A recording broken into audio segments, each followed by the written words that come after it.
Hi! సమ్మరొచ్చేసింది. ఏదైనా cool చల్లగా తాగాలి, తినాలి అనిపిస్తది గదా! మరి అలాంటప్పుడు ఎక్కువగా అందరిష్టపడే ఐస్ క్రీమ్‌ని మనము ఎక్కువగా తినేస్తాము. సమ్మర్ అంటేనే ఐస్ క్రీమ్ అంటేనే సమ్మర్ గదా! మరి ఐస్ క్రీమ్‌ని ప్రిపేర్ చేయాలంటే క్రీమ్ కావాలి, మిల్క్ పౌడర్ కావాలి, కండెన్స్డ్ మిల్క్ కావాలి, బీటర్ కావాలి, మిక్స్ జార్ కావాలనుకుంటున్నారా? ఇలాంటివన్నీ ఏమీ లేకుండా ఓన్లీ 2 ఓరియో బిస్కెట్ ప్యాకెట్స్, ఒక చాక్లెటు, వేడి వేడి మిల్క్ ఉంటే సరిపోతుంది.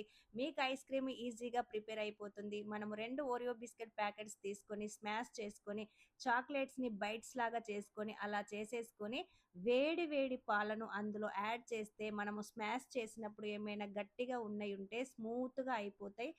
కరిగిపోయి చాలా స్మూత్ అయిపోతుంది. ఈజీ అయిపోతుంది. మరి బుడగలు, గ్యాప్స్ లేకుండా మనము 1, 2 సార్లు మనము గనక మనం ప్రిపేర్ చేసిన ఆ స్టఫ్‌ని మనం మంచిగా ట్యాప్ చేస్తే మొత్తం కలిసిపోతుంది. చాలా బావుంటుంది.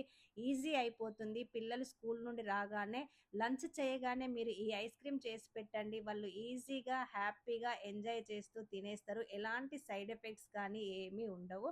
హ్యాపీగా ఉంటుంది. మీరు అల్యూమినియం ఫాయిల్ తీసుకొని క్లోజ్ చేసి కొంచెం చల్లారిన తర్వాత పెట్టాలి అన్నాను కదా! కొంచెం చల్లారిన తర్వాత అల్యూమినియం ఫాయిల్ పెట్టేసి మనం గనక దాన్ని ఒక 2 ఆర్ 3 అవర్స్ ఉంచితే ఇలా ఐస్ క్రీమ్ లాగా ప్రిపేర్ అయిపోతుంది. చూడండి ఐస్ క్రీమ్ ప్రిపేర్ అయిపోయింది. పిల్లలు స్కూల్ నుండి రాగానే లంచ్ పెట్టేసి ఐస్ క్రీమ్ ఇచ్చేయండి. వాళ్ళు హ్యాపీగా తినేసి హోంవర్క్ చేసుకుంటారు. హ్యాపీగా ఉంటారు. మరి తప్పకుండా ట్రై చేయండి. లైక్ చేయండి, షేర్ చేయండి, సబ్స్క్రైబ్ చేసుకోవడం అస్సలు మర్చిపోకండి. సపోర్ట్ చేయండి.